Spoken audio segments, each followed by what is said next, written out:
Yes, sir. My name is Mike McGrady, and I'm the president of MCM Consulting Group. And we did the Next Generation Needs Assessment Strategic Plan for Lebanon County. It's been about a 9-month process. The purpose, the reason we came in was we were asked to assess the current 911 center and EOC equipment, systems, and facilities. We looked not only at the equipment, but we looked at the current facilities that you're in. We surveyed and interviewed internal and external users of the system for strategic plan development. Internal would be the EMA, 911 staff, GIS department, county employees. External were the police, the fire, the EMS, the users of the current system. And developed a technical plan for the future equipment, systems, and facilities. Our goal was to evaluate the existing 911 center and EOC facilities and equipment systems in order to determine the most needed improvements and upgrades. To develop a comprehensive, detailed, long-term plan for the future of the 911 center and the Emergency Operations Center, and to provide the most technologically advanced communication system facilities that meets the needs of Lebanon County in the most cost-efficient way. Here are the key findings from the actual surveys and from the inventory. The most mentioned requests from employees and agencies is additional meeting, training, work and storage space, and private offices to have discussions in. That's the first thing that came up. This is a very important one here. Improvements are needed with the heating, ventilation, air conditioning system to ensure critical equipment can be properly maintained. The equipment room downstairs is too warm. And it's not because we're not pumping HVAC into it. The problem is equipment, there's a lot of equipment down there, and it's actually too much equipment for the area that's actually stored in. And you've gone away from years ago, equipment as equipment has compacted, it actually puts off more heat. Especially if you get a blade serve or something like that, and that's an issue that needs to be addressed in the short term. Additional call taking dispatch positions are needed for training and peak call flow times. Part of the issue you have right now is you have 8 positions in the current 911 center, and then you have the 4 additional ones in the Emergency Operations Center. But if you actually activate the EOC, you can't have 4 call taker positions operating at the same time the EOC is activated, and that's one of the issues. And if Dan is in full staffing on a Friday or Saturday, it's difficult to train someone because they're actually using all the positions to answer the calls.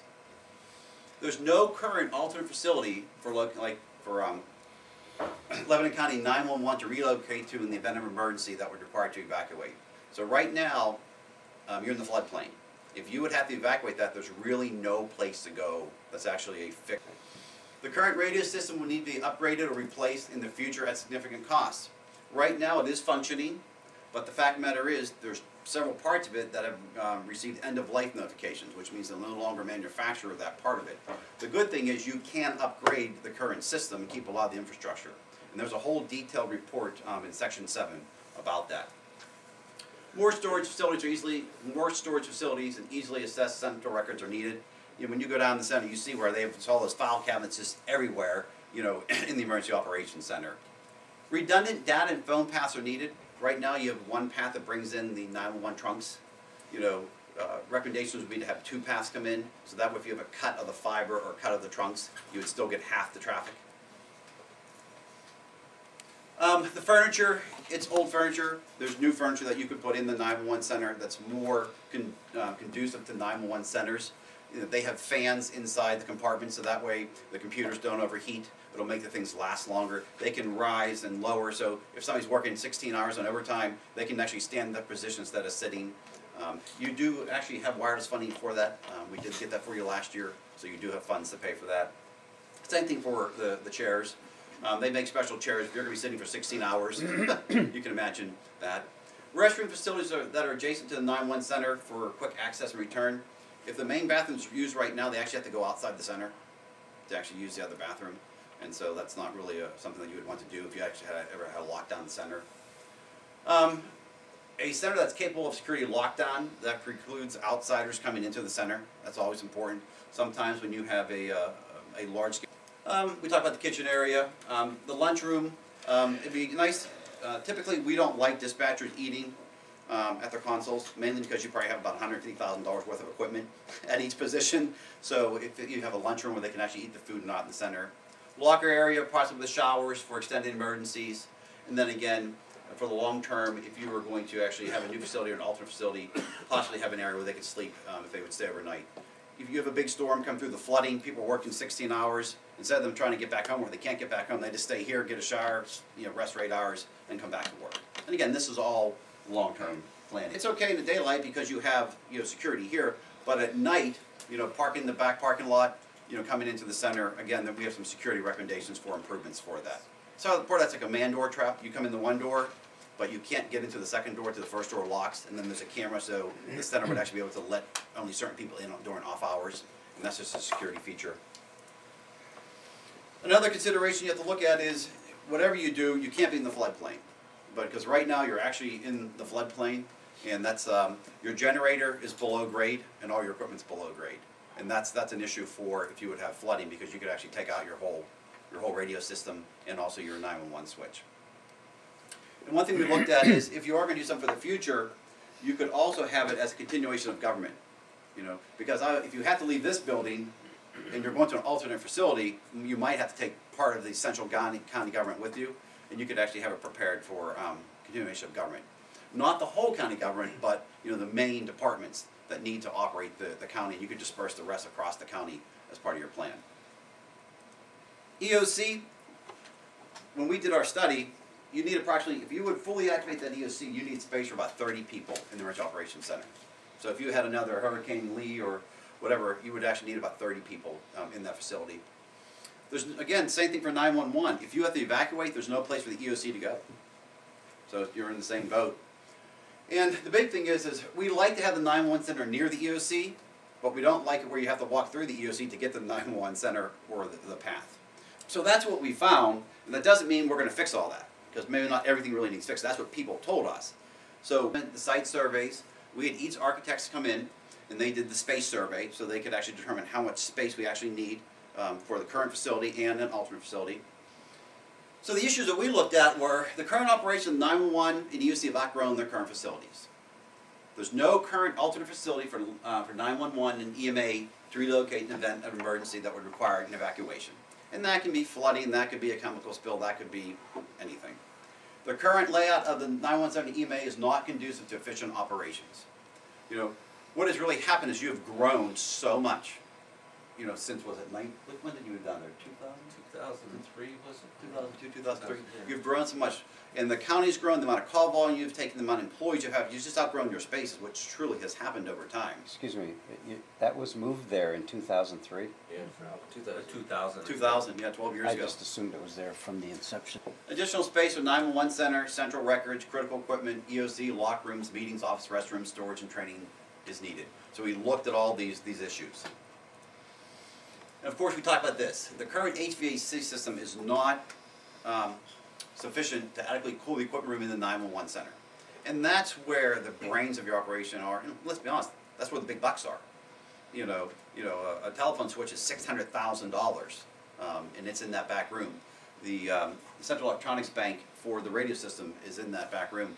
And it's not that they haven't put AC in there, it just doesn't work because there's too much equipment in the room. Is really what it comes down to. So that's something that we could look at addressing sooner than later, just to, because again we want to keep that equipment at the right temperature so it lasts long. So recommendations, they were based on the program needs and project costs. Acquisition and renovation of an existing building was determined to be the most advantageous option for Lebanon County. We looked at, I think, 10 different facilities in Lebanon County at least. We looked at what new construction costs, we looked at what renovation costs, and it really comes down to this. It's $200 a square foot if you want to build new, and it's $120 to $140 if you're going to do renovations. And if you can find a structure to renovate, that is always the most efficient thing to do. It's just cheaper, and it saves a tremendous amount of money. But we looked at, and we did talk to North Londonderry Township, and I have some designs here, and what they initially had agreed to was a, say, 20 by 30 building. Well, obviously, 20 by 30 building wouldn't even hold your equipment room. So they, at this time, could not take on, the project that we're bringing to your attention here. But we did meet with them. That was one of the delays, because the commissioners actually looked at the designs, talked about it, and said, at this time, it just isn't feasible for them. So that was one of the delays. We were waiting for them to get back to us. And so other recommendations, a logical location for a newer backup facility is out of the floodplain and we are doing your hazard mitigation study for you, so we have floodplain maps to see where the floodplain is. Has utilities and access roads on site, so that way you're not paying for that. And other facilities are resident in the area. That way there's no expensive infrastructure development needed to locate on, and typically you don't incur resistance from the community when you're not putting new. 911 communications include new or renovated modern secure center for 911 communications center, new functional EOC that can double as a training room. If you're going to spend the money to build an EOC, you might as well be able to use it as a training room. Alternate facility for the 911 center and for EMA. And vehicle equipment garage and storage for Station 50. I don't know if you've ever been over to Station 50, but you know, we would recommend if you decide to do something in the future to bring Station 50 in-house with their vehicles if you could, and save the cost of that facility and have a, you know, I think the equipment will last longer and it'll just be more efficient operation. Instead of one having to leave here to go over there and come back all the time, I think you'll get some more efficient operations by doing that. In this, if you decide to go with an alternate facility, it should have enough space to accommodate the following. A raised floor with 8 telecommunication positions. You have to have at least the minimum you have here in the event of an emergency. Because if you had another Hurricane Lee and you had to evacuate here, you have to be able to handle the call volume of what you have here. So we recommend a minimum of 8 positions. Of course, an equipment server room with raised floor and a separate redundant HVAC system. When you do new facilities, you actually have separate HVAC just for the server room. So that way it doesn't, you don't have to worry about the rest of the building. It's just that server room, because that's where all your money is in that server room. You know, it's called a schematic design. It's certainly not a final design of an idea just for space. You can see how much space you need. And that's the minimum. You know, we didn't go maximum. That's the minimum if you had to have an alternate center, what it would look like, or what the space you would need. If you were going to look at a new or renovated primary facility, and again, these are, you know, just for the future, we recommend that you have 12 positions. You currently have 12 theoretical positions downstairs, 8 in the center and 4 in the EOC. So you have the current equipment that you could actually do 12 positions. When you get very, very busy downstairs, you actually need all 12 positions for call taking and or dispatching. And obviously you can see the difference between an alternate PSAP and a primary PSAP. There's a huge difference in size. But we have some ideas about that also for you. Currently it is operating now. One of the recommendations you'll see that I have in the book there is that your contract is up very soon with Harris for maintenance for the system. And what I recommended in there was whoever's going to maintain your system has to guarantee that they have the spare parts. So you do have items that are discontinued, but you can still get them on the open market. They need to have those spares available so that if we do have a failure of a critical piece of equipment, they can maintain it, you know, and fix it right away. So the voice over internet protocol. If you went to a VoIP system, it does 2 things. One, it costs less money for the phone system. And the second thing is if you lose your current facilities, you can still have phone system via VoIP. Radio equipment would be the 429 to $1,000,001 based on what you did. Connectivity would be $100,000, $20,000 for fiber, and there's the rest. So it would be about $2,700,000 to $3,400,000. The issue with an alternate center is you cannot use wireline or wireless funding for it. Right now you have about $497,000 in your unencumbered wireless fund balance. That's funding that you've just done a good job on, you haven't spent. So that can be reallocated for anything you want to do in a new center or the current center downstairs. We cannot use it for an alternate center. You have about 100, it's in the book, about $127,000 that's coming in for salaries and benefits next year that you really can't use on salaries and benefits because it would put you above the 70%. That could go towards that pot. So that gives you about $610,000 of wireless money that we could use towards equipment. You're not allowed to use it to build anything, but you can use it for equipment. So that's what it would cost for an alternate center. If you wanted, how do you pay for it? Well, you can use wireline and VoIP if you have any left. You can use wireless for equipment for a primary facility. I'm not sure, you know, how much Act 13 money you're getting, if you're getting any. I did look online, it looked like 100-some thousand a year, but you know, that's the shell money. You can use that towards it, and of course, federal grants. And as you know, with the current fiscal cliff coming, the grants are getting smaller and harder to get. 5 years ago, I'd say it'd be easy to get a COPS technology grant for equipment and things like that. Today, it's not as easy to get those grants. So I know I threw a lot at you, a lot of questions. We looked at 10 facilities. You know, we looked at all the county facilities, We, North Londonderry Township, we looked at a building here in town that's an unoccupied building. And, probably, if you said to me today, Mike, if we had to do something, what would I recommend? I would recommend that you look at that facility down the road and look at purchasing that and making that into a new center, as a renovation, and keeping your existing center as an alternate center, and then just moving some of the equipment upstairs to protect it. That's probably the most cost-efficient thing to do, because if you got a lot of the clutter out of downstairs, you got a lot of some of the equipment out of the room and got it upstairs, it would help control some of your HVAC systems. So you wouldn't have to spend a lot of money downstairs to make that an alternate center, and then by building, renovate, make that your new primary center. Because the big thing is you could use wireless money towards that, and we're talking a lot of money there. Yes, sir. Okay, we see the cost, but what would life? I'm trying to do a simple equation here. I'm at 3.7, and then we have $1 million, and do I see a total of 768,000? Yes, ma'am. So essentially, that would be 1.7 from 3.7. So we're still $2 million short. Yes. That's just for a primary. That doesn't address the alternate. And that does, and then the Well, downstairs would become the You would make alternate. the downstairs, yeah. What would What's the cost of that then? Yeah, there would be, and we would want to move your generator up on the roof. We'd want to move. We would probably what we'd probably do is we'd actually move your radio equipment to the new facility. But put a microwave shot in. So yeah, you'd probably be looking. I would say probably, and this is rough top of my head, $150,000–175,000 just to do some work downstairs to have it there. But that would be a fair number. And then it would be a functional backup piece. Oh, yeah, absolutely, absolutely. And obviously when we started here, we did not expect to come up with this. We expected to look downstairs, and then the more we dug and dug and dug and dug, and that's what took so long. Is I had architects and engineers, we dug and dug and dug, and then we started running the numbers, and then I said to Dan, and I think I also said to you, I said, this sort of doesn't make sense. Why are we spending, if we can't use wireless money on an alternate center, why are we doing that?